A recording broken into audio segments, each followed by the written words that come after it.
আল্লাহ ঘোষণা দিয়েছেন আমার কোরআন আমার রসুল, এই দুইটার বাইরে কোরআন যে মানে না, রসুলের আদর্শ যে মানে না, সে যদি আলেম দাবি করে, সে যদি পীর দাবি করে, সে যদি ভালো মানুষ দাবি করে এবং তার কথা শুনে তার কাছে যদি তুমি যাও, তা আমি তোমাকে জাহান্নামে নেওয়ার জন্য যা যা করার দরকার সব কাজ করাই দেব দুনিয়ায়।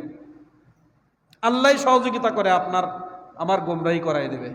এত নিকৃষ্ট এই জাতিগুলো, যারা কোরআন মানে না, রসুল মানে না, হাদিস মানে না, এরা যে দল পরিচালনা করে, এরা যে কাজগুলো পৃথিবীতে করে, এরাও জাহান্নামী, এদের সমর্থনরাও জাহান্নামী। বুঝাতে পারছি? তাহলে আল্লাহর কোরআনের বাইরে, রসুলের আদেশের বাইরে যারাই চলে, যারাই নীতি মানে যে মত, যে সংস্কৃতির ওপরে চলে, এরাও পথভ্রষ্ট, এদের সাথে যারা থাকবে তারাও পথভ্রষ্ট। আল্লাহ বলছে আমি ওদের গোমরাহি আরো আস্তে আস্তে বাড়াই দেবো। দেখবেন যারা কোরআন মানে না, রসুল মানে না, এরা আজকে একটা অন্যায় করে, কালকে আরেকটা অন্যায় করে, তারপর আরেকটা অন্যায় করে, অন্যায় পরপর বাড়তে থাকে। আর যারা কোরআন মানে, রসুল মানে, ওলি আল্লাহ মানে, এদের পরপর উন্নতি হতে থাকে। আজকে নামাজ পড়ছে, কালকে পর্দা করতেছে, তারপরে হালাল ব্যবসা করতেছে। আগে অন্যায় করতো, সিদ্দিকে আকবর, ওমরে ফারুক রাদিয়াল্লাহু তাআলা, আলী রাদিয়াল্লাহু তাআলা রসুলের কাছে বয়াত গ্রহণ করার আগে, কালেমা পড়ার আগে তারা অনইসলামিক কাজের সাথে সম্পৃক্ত ছিল। যখন রসুল করিম সাল্লাল্লাহু আলাইহি ওয়াসাল্লামের কদমে আসছে, তারা সব অন্যায়গুলো আস্তে আস্তে বাদ দিয়েছে। কি করেছে? আর অন্যায় কাজ করে নাই। কিন্তু আবু জেহেল, উতবা, সাইবা যারা আল্লাহকে মানতো কিন্তু রসুলের সংস্কৃতি বাদ দিয়ে সুদ চালু করলো, জেনা চালু করলো, নাচ গান মদ, এর মধ্যে তারা লিপ্ত ছিল। ওই আবু জেহেল যতদিন দুনিয়ায় ছিল, হেদায়েত হয়েছে? তার অনুসারী যারা, তারা সারা জীবনই অন্যায় করেছে, কোনোদিন হেদায়েত তাদের জোটে নাই, তাদের কি করে নাই? জোটে নাই। এজন্য গোমরাহি কোনো পথে যদি আপনি চলেন, চলে যদি আপনি আল্লাহকে ডাকেন সারা জীবন, আপনি কোনো হেদায়েতের পথ পাবেন না। আপনার দ্বারা আল্লাহ কোনো ভালো কাজ করাবে না। কি করাবে না? একটা মানুষ সুদ খায়, সে দেখবেন সবসময় ওই বাতিল মানুষের সাথে বসে, ভালো মানুষের সাথে মাঝে মধ্যে আসে, কোনো উপকার হয় না, কারণ সে তো সারা জীবনটাই অন্যায় পথে চালায়, মাঝে মধ্যে নামাজ রোজা করে, এতে কোনো লাভ নেই। আমার গোড়াটা আগে ঠিক করতে হবে, আকীদা ঠিক করতে হবে, আমার চরিত্র আগে বদলাতে হবে। এই যে মাঝে মধ্যে বলি, পুকুরে পড়েছে মরা বিড়াল, বিড়ালটা কুকুরটা ওইখান থেকে না ওঠায় পানি ছেঁচলে পুকুরের গন্ধ যাবে না। তা আমরা কি করেছি? আমরা কোনো আউলিয়া সৌবাতে নাই, আমরা কোনো রসুলের আদর্শের ভিতরে নাই, আমরা কোরআনের পথে নাই। মূল জায়গায় না থেকে মাঝে মধ্যে আল্লাহরে ডাকলে কাজ হয়। মূল জায়গাটা স্টার্ট করতে হবে। আমার কলেমা পড়ে আমার জীবনের শুরুটা ভালো করতে হবে, যে আমি এখন থেকে আল্লাহর গোলাম হলাম। মানে কি? আল্লাহর গোলাম মানে আল্লাহর হুকুমের বাইরে সে চলে না, তাকে গোলাম বলে। আল্লাহ বলছে তোরা আমার গোলাম। ইয়া আইয়ুহান নাস আনতুমুল ফুকারা ইলাল্লাহ, আমি পৃথিবীর বাদশা, আমি পৃথিবীর সব থেকে পাওয়ারফুল, আমার উপরে পাওয়ার কারণ নাই, তোরা সবাই ফকির, আমার গোলাম। তা গোলামি মানে কি? আমি যদি কারোর বাড়ি কাজ করি, সেই মালিকের কথা না শুনলে আমার চাকরি থাকবে? থাকবে না। তা আমরা কলেমা পড়েছি মানে আমরা গোলাম হয়ে গেছি। আল্লাহ বলছে এই পথে আমি আসি, আমার যে পথে আমি চলছি এটা যদি আল্লাহর পথ না হয়, ওটা গোমরাহি, সোজা হিসাব। যে পথে, যে মত আল্লাহ নাই, সেটা কি পথ? গোমরাহির পথ। এ পথে আমাদের চলা যাবে না। এই পথটাকে আমাদের পথ থেকে আমাদের ফিরে আসতে হবে, কারণ আমরা ওই পথে যখন চলবো, দেখবেন একদিন আস্তে আস্তে সে শুধু অন্যায় করতে আছে, তার মুখ দিয়ে এমন কোনো শিরিক নাই, বেদাত নাই, তার মুখ দিয়ে আর বেরোচ্ছে না, অন্যায় করতেই আছে।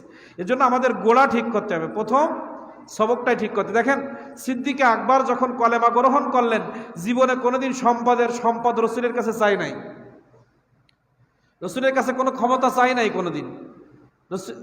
সহিহ হাদিস শরীফের মধ্যে আসছে, সিদ্দিকা আকবর রাদিয়াল্লাহু তাআলা রসুলের সামনে বলছে, রসুল আমার তিনটা জিনিস জীবনে সব থেকে পছন্দ। তো কি? সিদ্দিকা আকবর বলছে, আমার সব থেকে ভালো লাগে সবসময় আপনার চেহারার দিকে আমি তাকিয়ে থাকি। সিদ্দিকা আকবর বলছে, যখন কলেমা গ্রহণ করে নাই তখন যা ইচ্ছা তাই করছে। যখন রসুলকে মেনে নিয়েছে, এই যে পীরের কাছে বয়াত হয় না, আমরা তো এখন মুরিদ হতে পারি না, পীরও উল্টোপাল্টা হয়ে গেছে, মুরিদ পীরের কাছে বয়াত মানে কি? ওই পীরের অনুমতি ছাড়া আপনি কিছু করতে পারবেন না, এর নাম মুরিদ। আমি মেয়ে বিয়ে দেবো, পীরের কাছে অনুমতি নিতে হবে। আমি ব্যবসা করবো, পীরের কাছে অনুমতি নিতে হবে। আমি দুনিয়ায় যে কাজই করি না কেন, ওই পীরের কাছ থেকে অনুমতি নিয়ে আমাকে করতে হবে, এর নাম মুরিদ।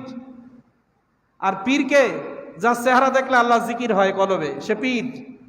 তা পীরেরাও নামাজের দাওয়াত দেয় না, পর্দার কথা বলে না, এখন মুরিদিরাও মানে না। দুনিয়া সব কাজ করে নিজের মত মতো, পীরের কাছে শোনে না। পীর বলছে এই পথে চল, মুরিদ এই পথে চলছে, তাহলে সে মুরিদ হলো? ওই মুরিদকে পীর সাফায়াত করবে, ওই মুরিদ পীরের কাছে হাসরের ময়দানে দাঁড়াবে যে পীরের কথা মতো চলেছে। পীরের কাছে যায়, বয়াত গ্রহণ করে, পীর বলে হালাল খাওয়া, হারাম খেয়ে না, গীবত করো না, মা বাবার খেদমত করো, মিথ্যা বলো না, এই সবকগুলো পীর সাহেব দিয়ে দেয়। বাড়ি এসে সব আকাম কোকাম করে। তাহলে সে কি মুরিদ হয়েছে? তাহলে আল্লাহর গোলামের কাজ কি? আল্লাহ ছাড়া কারোর সে রিজিকদাতা, পালনকর্তা, ক্ষমতাধর মনে করে না, করে?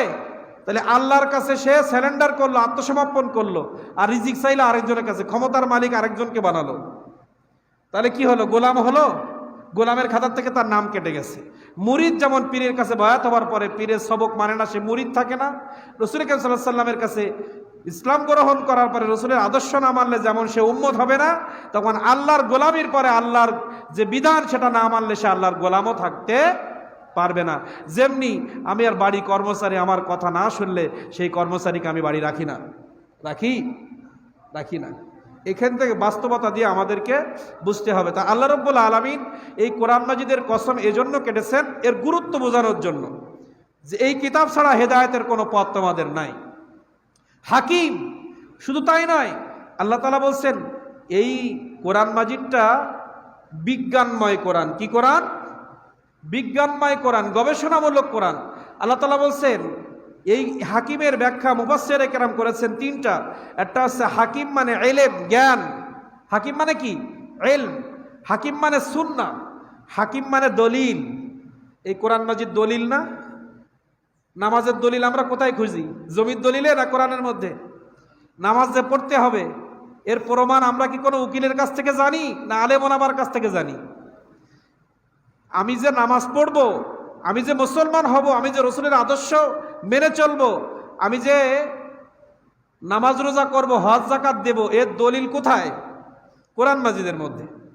এটা দুনিয়ার মানুষের ওই যে বানানো দলিলের মধ্যে খুঁজলে হবে না, এটা কোনো বিজ্ঞানের লেখা বইয়ের মধ্যে খোঁজা যাবে না। আমি যে নামাজ পড়বো, এই নামাজ পড়ার দলিল কি? আমার বাড়ি যে 3 কাঠা জায়গা আছে, এটার দলিল হচ্ছে আমার রেজিস্ট্রি অফিস থেকে বাংলাদেশ সরকার আমার যে একটা কাগজ দিয়েছে, সেখানে আমার খতিয়ান নাম্বার, সেখানে আমার রেকর্ড, সেখানে জমির পরিমাণ সব কিছু উল্লেখ করা থাকে। এটাই আমার প্রমাণ যে জায়গাটা আমার, ঠিক না? তা আপনি নামাজ পড়বেন, এই নামাজটা কার, এই নামাজটা কেন পড়বো, এর দলিল কি ওই জমির দলিলে খুঁজতে যাবেন, না কোরআনের কাছে আসবেন? কোথায় আসবেন? কোরআন মাজিদের কাছে এসে আমার দলিল খুঁজতে হবে যে কোরআন নামাজ কোরআন মাজিদে আছে কিনা। কোরআন মাজিদের কাছে নেই কি? আমরা কাফের না মুনাফিক? আমি ভালো মানুষ না খারাপ মানুষ? আমি সৎ না অসৎ? আমি নামাজি না বেনামাজি? আমি আল্লাহর গোলাম না শয়তানের গোলাম? আমি রসুলের উম্মত না শয়তানের উম্মত? এটা জানার জন্য কোরআন মাজিদের কাছে প্রশ্ন করতে হবে। কোথায়? যেমন আপনার 3 কাঠা জমি আপনার আছে কিনা দলিল খুঁজতে হবে, তেমনি আপনি মুসলমান কিনা কোরআন মাজিদের কাছে খুঁজতে হবে। কারণ মুমিন সম্পর্কে আল্লাহ তাআলা সূরা নাজিল করেছেন, আল মুমিনুন কদ আফলাহাল মুমিনুন। মুমিন কারা? কোন কোন কাজ করলে তারা মুমিন হবে, মুমিনের আদর্শ কি হবে, এই সম্পর্কে আল্লাহ তাআলা একটা সূরাই নাজিল করেছেন। এই আদর্শগুলো থাকলে সে মুমিন হবে। তাহলে আমি মুমিন কিনা এটা যাচাই বাছাই করার জন্য খুঁজবো কোথায়? প্রশ্ন করব কার কাছে? এ আল্লাহ, পৃথিবীর জমিনে তো আমি বসবাস করছি, আমি তো তোমার বান্দা, এখন আমি জাহান্নামী না জান্নাতি, আমি তোমার গোলাম না শয়তানের গোলাম, এটা যাচাই বাছাই করব কোথায়? কোরআন মাজিদের আয়াত পড়ার পরে যদি কোরআন মাজিদ বলে তুমি মুমিন, তাহলে তুমি মুমিন। কোরআন মাজিদ যদি বলে তুমি কাফের, তাহলে কাফের। কুল ইয়া আইয়ুহাল কাফিরুন, এই সূরা নাজিল করে কাফেরদের সংস্কৃতি কি হবে, কাফেরদের চরিত্র কি হবে, কাফেরদের চলাফেরা কেমন হবে, কাফেরদের লেবাস কেমন হবে, কাফেরদের বক্তব্য কেমন হবে, কাফেরদের পরিবার কিভাবে চলবে, কাফেরদের ধর্ম কেমন হবে, কাফেরদের সংস্কৃতি কেমন হবে, সব কিছু আল্লাহ সূরা কাফিরুন নাজিল করে ঘোষণা দিয়েছেন যে কাফেরদের কাজ হচ্ছে এই। তাহলে কাফের দুনিয়ায় কারা, সেটা জানতে গেলে কোরআন মাজিদের কাছে প্রশ্ন করতে হবে। এ কোরআন, তুমি বলে দাও পৃথিবীতে কারা কাফের। হে কোরআন তুমি বলে দাও পৃথিবীতে কারা মুমিন, হে কোরআন পৃথিবীতে কারা মুনাফিক তুমি বলে দাও। ইদা জা আকাল মুনাফিকুন, সূরা মুনাফিকুন 28 পারায় আল্লাহ তাআলা নাজিল করে দিয়েছেন যে পৃথিবীতে মুনাফিক হিসাবে কারা আছে, আল্লাহর কোরআনের কাছে প্রশ্ন করো, কোরআন তোমাকে জবাব দিবে এই কাজ যারা করে তারা মুনাফিক। ব্যবসা করবেন, কে হালাল ব্যবসায়ী, আল্লাহর হুকুম অনুযায়ী কে ব্যবসা করছে, কোরআনকে প্রশ্ন করেন, কোরআন বলতে হাল্লাল্লাহুল বাই', কোরআন আপনার উত্তর দিয়ে দিবে। আপনি আয় রোজগার করছেন, আপনি 10 বছর 15 বছর বাপ মার কাছে খেয়েছেন, এখন আপনি জোন দিয়ে ঘের ব্যবসা করে, ধান লাগিয়ে, চাউলের ব্যবসা করে, ব্যবসা বাণিজ্য করে আপনি রোজগার করতেছেন। এখন এই রোজগার করার পরে আপনি যখন নিজে কামাই করতে পারেন না, এর আগের কথা আলাদা জিনিস, এর আগে আপনি কিভাবে চলবেন এ দায়িত্ব বাবা মাকে দিছে। আপনি কোরআনকে প্রশ্ন করেন, আমি দুনিয়া এসেছি, আমি যতদিন আয় রোজগার করতে না শিখবে এতদিন আমার লালন পালন কে করবে? কোরআন মাজিদ বলে দেবে বাবা মা। এবার যখন আমি আয় রোজগার করবো, আমি কোন পথে ব্যয় করবো, এটা কোরআন মাজিদকে শুনলে কোরআন মাজিদ বলে দিবে ইয়াসআলুনাকা মাযা ইউনফিকুন। আল্লাহ রসুলকে আল্লাহ বলছেন মানুষ এখন ইনকাম করতে শিখেছে, জোন দিয়ে হোক, পরের বাড়ি কাজ করে হোক, এখন টাকাটা কিভাবে খরচ করবে এটাও কোরআনের কাজ শুনলে কোরআন বলে দিবে। আল্লাহ রসুলকে আল্লাহ বলছেন ইয়াসআলুনাকা মাযা ইউনফিকুন, মানুষ টাকা উপার্জন করছে, কোন পথে ব্যয় করবে আপনার কাছে জানতে আসছে, আপনি একটু বলে দেন। কুল মা আনফাকতুম মিন খায়রিন ফালিল ওয়ালিদাইনি ওয়াল আকরাবিন ওয়াল ইয়াতামা ওয়াল মাসাকিন। আল্লাহ তাআলা বলেন হে রাসূল আপনি বলে দেন ইয়াসআলুনাকা মাযা ইউনফিকুন, আপনার উম্মতরা আয় রোজগার করতে শিখেছে, কোন পথে ব্যয় করবে আপনার কাছে এসে শোনেন। এই আয়াতের শিক্ষা কি? আপনি ইনকাম করতে যাবেন সেটাও রসুলের কাছে শুনতে হবে, রসুল আমি কি ব্যবসা করব। আমরা কোনোদিন পীরের কাছে বা আলেমের কাছে শুনি হুজুর আমি একটু ব্যবসা করতে চাই, কিভাবে করব? তাহলে হুজুর বা আলেমের কাছে না শুনে আপনি ব্যবসা করলে ওই ব্যবসার মধ্যে শয়তান হস্তক্ষেপ করার সম্ভাবনা আছে। কারণ আল্লাহর কোরআন বলছে কোনো বান্দা যখন ব্যবসা করবে রসুলের কাছে যাবে, বিয়ে করবে রসুলের কাছে যাবে। কিভাবে বিয়ে করব? রসুল নাই, যারা রসুলের উত্তরসূরি আউলে ইকরাম হক্কানে আলেম তাদের কাছে শুনতে হবে আমি কিভাবে ব্যবসা চালাবো। আজকে চায়ের দোকানরা যদি হুজুরের কাছে শুনতো হুজুর আমি কিভাবে চায়ের দোকান পরিচালনা করব, তাহলে শয়তানের অসহায় তারা সিনেমা চালাইতে পারতো না। আজকে হুজুরের কাছে শুনি নাই বিদায় শয়তান বল সিনেমা চালা, ব্যবসা ভালো হবে। কে পরামর্শ দিছে? ব্যবসার সময় হুজুরের কাছে আসে না, এই জন্য শয়তান বলে সুদের ব্যবসা কর। চাকরি দেবে হুজুরের কাছে শোন, কিভাবে চাকরি দেবো শোনে না, এজন্য ঘুষ নিয়ে চাকরি দেয়।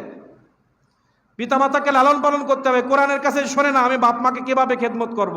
না শুনে ইচ্ছা মতো চলে, শয়তান বলছে বাপকে বাড়ির থেকে বের করে দে, বউকে আপন বানা।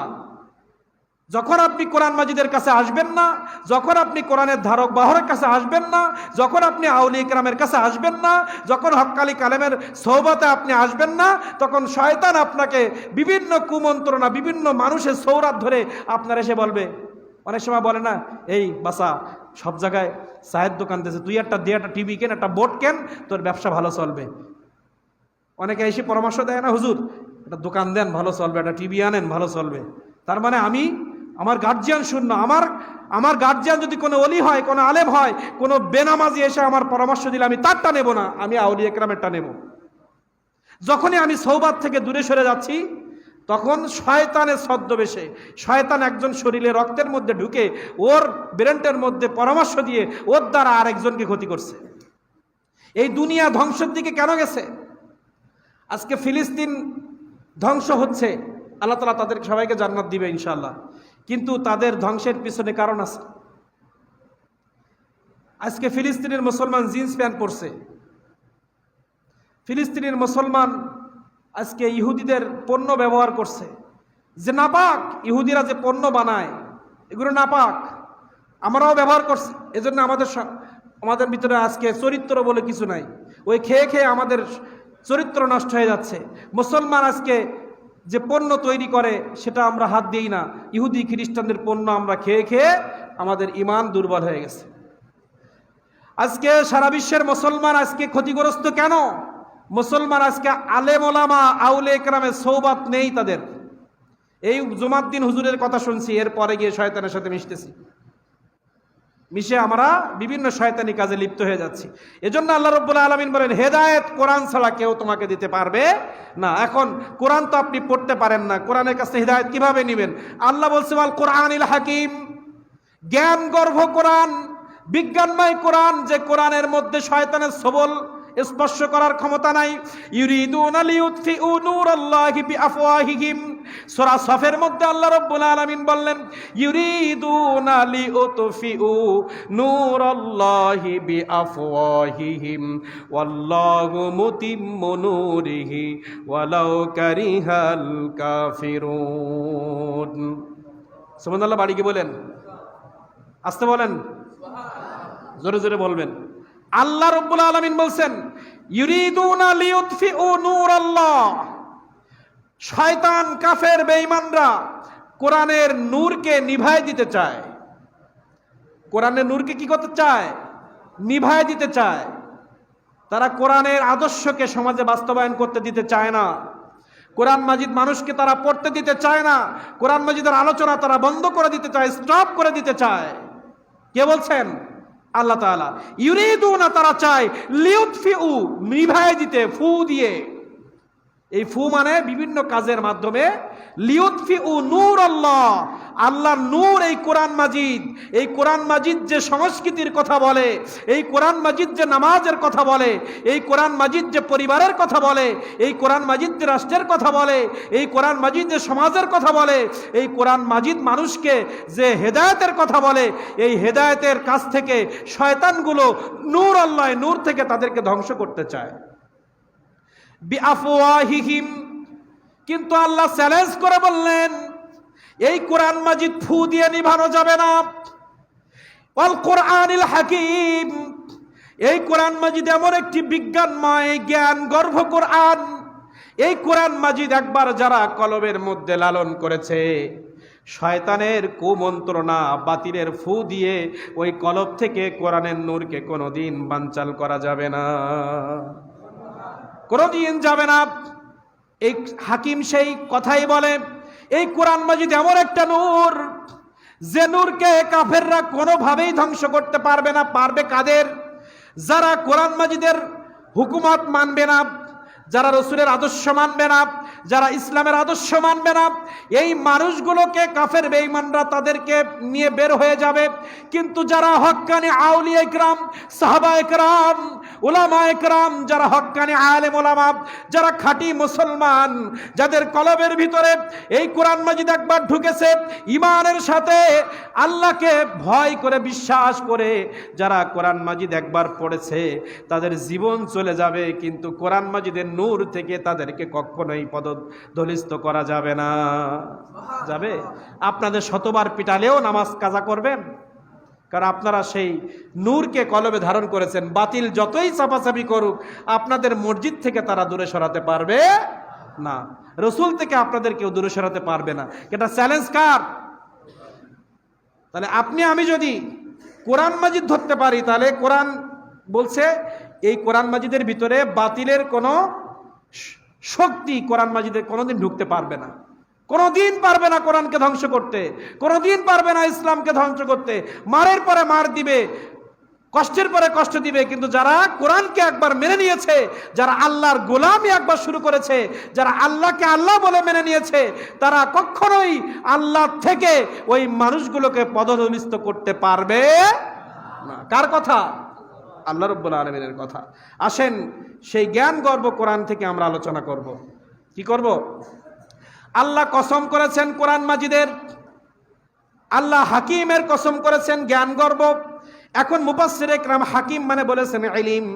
আল্লাহ রাব্বুল আলামিন বলেন, ওয়া মান ইউতাল হিকমাতা ফাকাদ উতিয়া খায়রান কাসীরা, অধিক পরিমাণে দামি সম্পদ, হিকমত, জ্ঞান অর্জন করাটা অনেক বড় দামি সম্পদ। কে বলেছেন? কথা বলেন। কোরআন মাজিদের হিকমত, জ্ঞান অর্জন করা এটা অনেক দামি। কে বলেছেন? আল্লাহ রাব্বুল আলামিন বলেছেন। আল্লাহ তাআলা বললেন, ওয়া মান ইউতাল হিকমাতা, হিকমত অর্জন করা, কোরআন মাজিদের জ্ঞান অর্জন করা খায়রান কাসীরা, এটা অনেক বড় একটা দামি সম্পদ। কি সম্পদ? এখন এই হেকমত মানে এটা নয়। হেকমত মানে এখন অনেক মানুষ বিভিন্নভাবে হেকমত খাটায়। হেকমত খাটায় দলদারি ঠিক রাখে, যা পারে হয়ে যাক, বলার দরকার নেই, আমি বাঁচি নেই, হেকমত খাটায়। এটা সেই হেকমত নয়। হেকমত মানে বাতিলের সামনে মাথা নত করা নয়। হেকমত মানে মিথ্যাকে সাপোর্ট করা নয়। হেকমত মানে সত্য থেকে পিছিয়ে আসা নয়।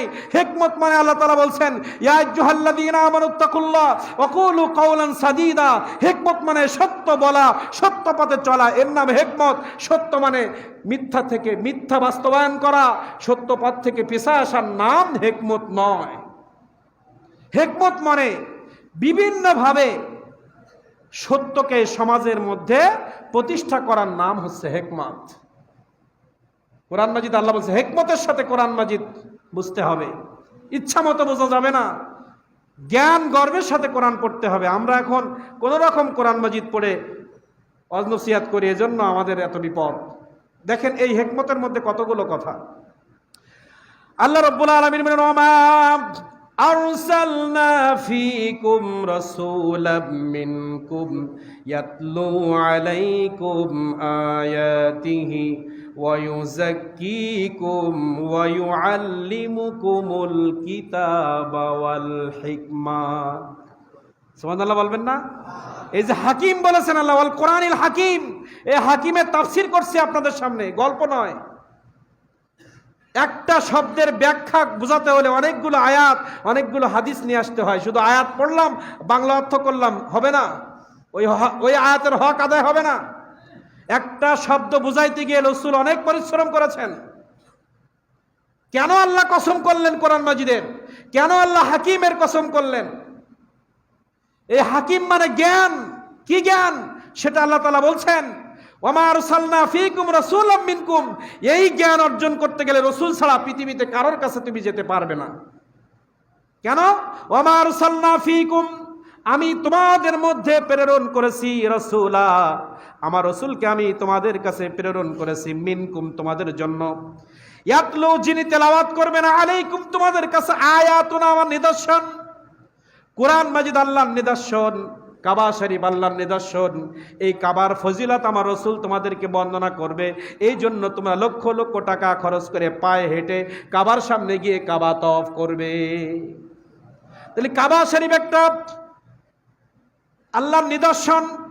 এটা জানার জন্য আপনাকে কার কাছে যেতে হবে? পৃথিবীর কোনো মানুষের কাছে গেলে কাবা শরীফের হিকমত আপনি বর্ণনা করতে পারবেন না। বসেন। কাবা শরীফের হিকমত আপনি বর্ণনা করতে পারবেন না। কাবা শরীফের গুরুত্ব বুঝাইতে গেলে, জানতে গেলে রাসূলের কাছে যেতে হবে। রাসূল নাই, কাবার গুরুত্ব বোঝার জন্য আউলিয়া কিরাম আলেমদের কাছে যেতে হবে। কাবা শরীফ আল্লাহর নিদর্শন, সমুদ্র আল্লাহর নিদর্শন, সূর্য আল্লাহর নিদর্শন। এই সূর্যকে আল্লাহ রাব্বুল আলামিন কেন সৃষ্টি করেছেন? এর হিকমত বোঝার জন্য পৃথিবীর কারোর কাছে যাওয়া যাবে না, রাসূলের কাছে যেতে হবে। সঠিকভাবে আপনাকে বুঝাই দিবে সূর্যের কাজ কি, সমুদ্রের কাজ কি, পৃথিবীর জমিনের কাজ কি। সবকিছু বোঝার জন্য আপনার কদমের মধ্যে গিয়ে এই বিশ্বের সৃষ্টির ইতিহাস আপনাকে জানতে হবে। কারণ আল্লাহ রাব্বুল আলামিন বললেন, আমাকে চেনার জন্য, জ্ঞান অর্জন করার জন্য কোনো ডাক্তারের কাছে যাওয়া যাবে না, ইঞ্জিনিয়ারের কাছে যাওয়া যাবে না, পৃথিবীর কোনো বাবা দাদার কাছে যাওয়া যাবে না। তুমি জ্ঞান অর্জন করবে, হিকমত অর্জন করবে, সেটা আমার রাসূলের কাছ থেকে। এই জন্য আমার রাসূলকে তোমাদের মাঝে প্রেরণ করেছি। ইয়াতলু আলাইকুম, তোমাদের কাছে বর্ণনা করবে, আয়াতুনা আমার নিদর্শন, ওয়া ইউযাক্কিকুম, তোমাদেরকে পবিত্র বানাইবে আমার রাসূল। আমরা পবিত্র হওয়ার জন্য অনেক জায়গায় যাই, কিন্তু আল্লাহ বললেন তুমি নাপাক থাকবা যখন আমার রাসূলের কদমে না আসবা। রাসূলের কাছে এসে, ওলির কাছে এসে, হক্কানি আলেমের কাছে না আসা পর্যন্ত আপনি নাপাক। ওয়া ইউযাক্কিকুম, আমার রাসূলকে দুনিয়ায় পাঠিয়েছি তোমাদের পবিত্র বানানোর জন্য। এখন রাসূল যদি মানুষের পবিত্র বানানোর চাবিকাঠি হয়, তাহলে রাসূল বাদ দিয়ে, কোরআন বাদ দিয়ে, রাসূলের উত্তরসূরি বাদ দিয়ে দুনিয়ার যত মানুষ আছে তারা নাপাক। আবু জেহেল আল্লাহকে মানত, রাসূলকে মাইনাস করার কারণে সে নাপাক হয়ে ইন্তেকাল করেছে। উতবা, শাইবা, নমরুদ, ফিরাউন রসুলকে না মানার কারণে আল্লাহকে তারা মানত, রসুলকে না মানার কারণে তারা নাপাক হয়ে দুনিয়া ত্যাগ করেছে। এই বর্তমান জামানা সহ কিয়ামত পর্যন্ত রসুলের আদর্শ মেনে যে চলবে না, রসুলের সুন্নাহ মেনে যে চলবে না, রসুলের আদর্শ মেনে যারা চলে তাদের সৌবতে থাকবে না, তারা নাপাক হয়ে মারা যাবে। আল্লাহর কোরআন সেটাই বলে, ওয়ায়ুযাক্কিকুম, তোমাদেরকে পুত ও পবিত্র বানাবে আমার রসুল, তাই আমি পাঠিয়েছি। ওয়ায়ুআল্লিমুকুমুল কিতাব ওয়াল হিকমা, হিকমতের জ্ঞান, কিতাবের জ্ঞান। ওয়ায়ুআল্লিমু, তোমাদেরকে শিক্ষা দেবে, ওয়াল হিকমা, জ্ঞান তোমাদেরকে শিখাবে, কিতাব তোমাদেরকে শিখাবে আমার রসুল। কোরআন মাজিদ শিখতে গেলেও রসুলের উত্তরসূরিদের কাছে গিয়ে শিখতে হবে। আমরা কি করি? বাজার থেকে বাংলা উচ্চারণ বই কিনি, নিজে নিজে বাড়ি পড়ি। কিন্তু আল্লাহ বলছেন কোরআন মাজিদ শিখতে গেলে রসুলের কাছে যেতে হবে। আপনাদের প্রশ্ন, রসুল নাই, তাহলে রসুলের উত্তরসূরি যারা আউলিয়া কিরাম, আলেম ওলামা, তাদের কাছে গিয়ে যদি কোরআন মাজিদ না শেখেন, আপনি নাপাক। আপনার ভিতরে সেই সৌন্দর্য ঢুকবে না। বাংলা বাংলি বাড়িতে পড়লে আপনি শুদ্ধ শিখতে পারবেন না। বাড়ি শিখে এসে বলে হুজুর আপনার ভুল হইছে, কারণ ও বাড়ি বাংলা উচ্চারণ রয়াকারের রা, কি উচ্চারণ? এবার হুজুর পট্টি রা, ওইতে হুজুরি ভুলিস, বাড়ি কোরআন শিখিস। কিন্তু বাংলায় যে রয়াকারের রা দিলে উচ্চারণ ভুল হয়, ও তো ধরার ক্ষমতা রাখতে হবে। কি থাকতে হবে? বাড়িতে বাংলা উচ্চারণ পড়ি, এবার হুজুরির পিছনে একটা সোরা মুখস্থ এসে নামাজ পড়তিস। হুজুর তো শুদ্ধ পড়তি, ও বাড়ি একরকম পড়িছে। বড় আলেম আরবির উচ্চারণ লিখে আমার হুজুর তালি ভুল পড়ে। হুজুর যে রসুলের উত্তরসূরিদের কাছ থেকে এলেম অর্জন করছে, আর তুমি যে শয়তান কাছ থেকে এলেম অর্জন করিছো, তোমারটা সঠিক আর হুজুরিটা ভুল, ঠিক কিনা? বাড়ি গল্পের বই পড়ে, হুজুরির কাছে এসে শোনে, হুজুর এই কাহিনীটা তো আপনি যা বললেন আমি বইতে তা পাইনি, কিন্তু যে বই লিখেছে সেটা নাস্তিক, সেটা ইহুদিদের বই পড়ে হুজুরদের ভুল ধরে। এই সমাজে শিখেছে এখন, হুজুরদের কাছ থেকে বই শেখে না, শেখে নিজের মত মতো। এজন্য তারা নাপাক। তাদেরকে আল্লাহ তাআলা বলছেন রসুলের কাছে না এসে কোরআন শিখা। কিতাব মানে কি? কোরআন। বলছেন ওয়ায়ুআল্লিমুকুমুল কিতাব ওয়াল হিকমা ওয়ায়ুযাক্কিহিম, তোমাদেরকে পবিত্র বানাবে রসুল, তোমাদেরকে কিতাব শিখাবে রসুল, তোমাদেরকে বৈজ্ঞানিক বানাবেও রসুল। ঠিক। এজন্য কেউ যদি নিজে গবেষণা করে বলে এটাই বিজ্ঞান না, কোরআন মাজিদ যদি সেটা সাপোর্ট করে, সেটা বিজ্ঞান হবে না, হবে না। ঠিক। বৈজ্ঞানিক হতে হবে। কোরআন মাজিদের কাছে এসে নিজে নিজে গবেষণা করে বিজ্ঞানী হওয়া যাবে না। তার দলিল একটাই দিয়ে আমি আলোচনা শেষ করব। এই হিকমা মানে আল্লাহ তাআলা বলছেন ইলম, জ্ঞান। হিকমা মানে সুন্নাহ, রাসূলের আদর্শ। হিকমা মানে দলিল। আমি জান্নাতে যাব কি জাহান্নামে যাব, এই দলিলটা আমার শিখতে হবে কোরআন মাজিদের কাছ থেকে। এই হিকমা মানে বিজ্ঞান। কি বলছেন? বিজ্ঞান। তার প্রমাণ একটু আমরা দেই। সূরাতুল নাহাল, আল্লাহ তাআলা মৌমাছি সম্পর্কেও সূরা নাজিল করছে। কাফেরদের বৈশিষ্ট্য কেমন হবে, কাফেরদের চরিত্র কেমন, কারা কাফের সেই সম্পর্কে কুলিয়া আইয়ুহাল কাফিরুন, মুনাফিক কারা, মুনাফিকুন সূরা নাজিল করে আল্লাহ বলেছেন। মুমিন কারা, মুমিনুন নাজিল করে বলেছেন। এই আদর্শ থাকলে সে মুমিন, এই আদর্শ থাকলে সে মুনাফিক, এই আদর্শ থাকলে সে কাফের, ঠিক কি না? ঠিক। তেমনি ভাবে বললেন হে পৃথিবীর মানুষ, তোমরা আদর্শ নাও মৌমাছির কাছ থেকে। আমি তোমাদের সরল একটা সঠিক পথ শিখিয়ে দিয়েছি, আলা সিরাতিম মুস্তাকিম। আল্লাহ তাআলা বলেন আপনি সঠিক পথে। দুনিয়ার মধ্যে কাউকে আল্লাহ টার্গেট করে বলে নাই আপনি সরল সঠিক পথে আছেন, কিন্তু আমার নবীকে আল্লাহ বলেন আলা সিরাতিম মুস্তাকিম, একমাত্র আপনি আছেন সঠিক পথে, আর সব বাতিল। আমার নবীজি যখন দুনিয়া আসছেন, এক একজন এক এক ধর্ম পালন করে, এক একজন সংস্কৃতি পালন করে, এক একটা নীতির উপরে তারা চলে। ওই সমস্ত মানুষের চোখে আঙুল দিয়ে আল্লাহ তাআলা জিবরাইলকে পাঠিয়ে বললেন আপনি নবী, আপনি সঠিক, আর সব বাতিল। তার দলিলকে আলা সিরাতিম মুস্তাকিম। আলা মানে উপরে, সিরাত মানে রাস্তা, মুস্তাকিম মানে সঠিক। আমার নবীকে আল্লাহ তাআলা আসমান থেকে আঙুল উঁচু করে দেখিয়ে দিলেন, ফিরাউন এখানে নমরুদ চলে গেছে, আপনার সামনে আবু জেহেল, উতবা, শাইবা রয়েছে। কারোর দিকে টার্গেট করে নাই, রাসূলের দিকে টার্গেট করে বললেন আলা সিরাতিম মুস্তাকিম, হে রাসূল আপনার পথটাই জান্নাতি পথ, আপনি সঠিক পথে আছেন, আর ওরা সব জাহান্নামী পথে রয়েছে, ঠিক না? তাহলে আমাদের একটা পথ আল্লাহ তাআলা দিয়েছেন, যে পথটা রাসূলের পথ, এর বাইরে কোনো পথ নাই।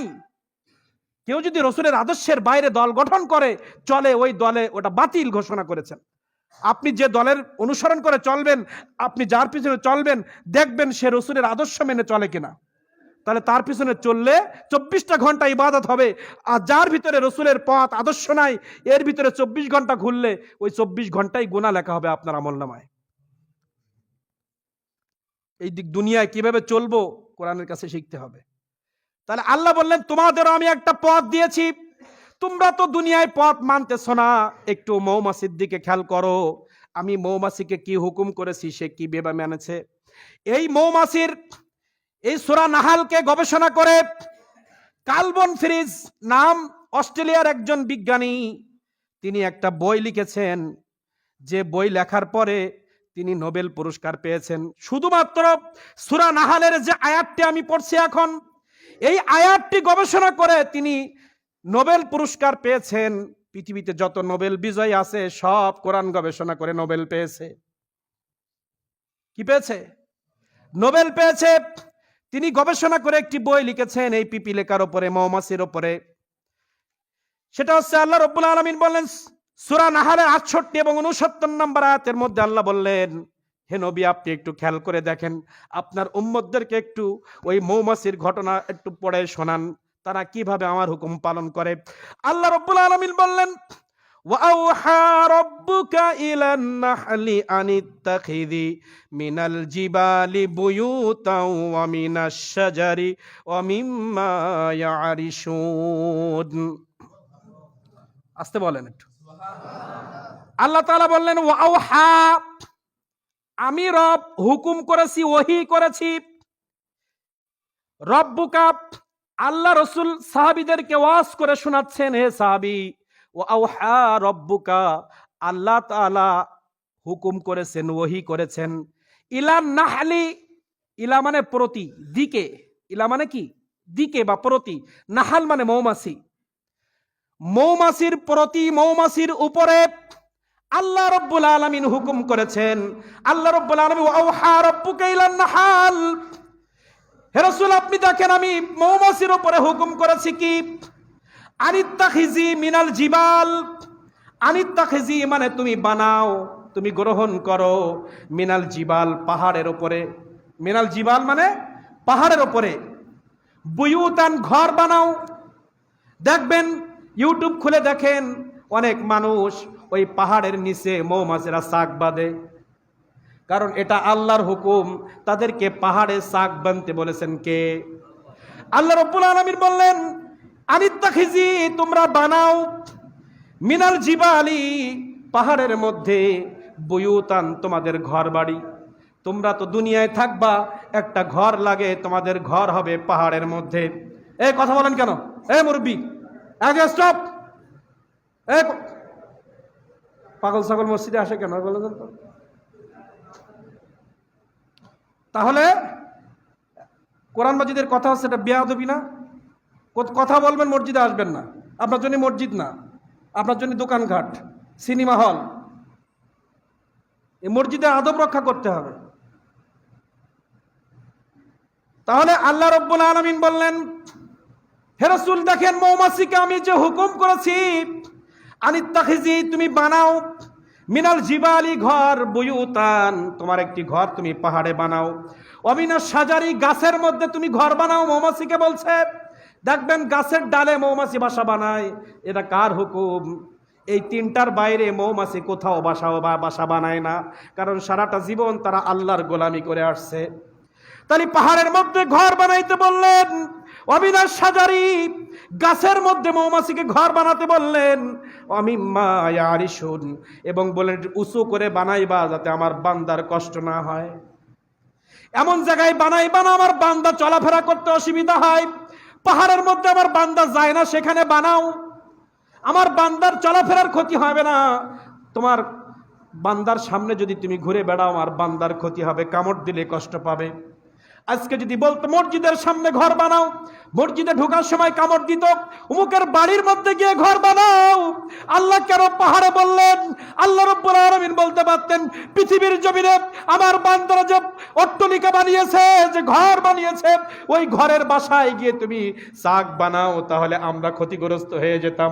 এজন্য আল্লাহ বললেন পাহাড়ের মধ্যে গিয়ে তুমি ঘর বানাও, গাছের ডালে গিয়ে তুমি ঘর বানাও, এবং ঘরটা উঁচু জায়গায় বানাইবা। পাহাড়ের যে দৃশ্য আমরা ইউটিউবে দেখেছি, তারা ঘর বানায় কিন্তু পাহাড়ের মধ্যে মানুষ চলাচল যেখানে করে সেখানে বানায় না, এমন জায়গায় বানায় একদম নির্জন জায়গা, যেখানে কোনোদিন কোনো মানুষ যায় না, যেতেও পারে না। এজন্য দড়ি দিয়ে কত বুদ্ধি করে সেই চাক ভাঙতে যায়, আমরা ইউটিউবে দেখেছি। সহজভাবে সেই জায়গায় কোনো মানুষ যেতে পারে না, কারণ সহজ জায়গায় যদি বানায় মানুষ চলাচলের অসুবিধা হবে। আল্লাহ রাব্বুল আলামিন বলেন পাহাড়ে গিয়ে তুমি ঘর বানাও, এবং গাছের ডালে উঁচু উঁচু ডালের মধ্যে ঘর বানাও। এবং কেন তুমি ঘর বানাইবে? তারা বানালো, আল্লাহ হুকুম করলেন, তারা ঘর বানালো। এবার আল্লাহ মৌমাছিকে বলেন ঘর বানানো শেষ? হ্যাঁ আল্লাহ শেষ। তখন বললেন সুম্মা, এইবার তোমাদের কাজ হচ্ছে সুম্মা কুলি, তোমরা খাইবা, তোমাদের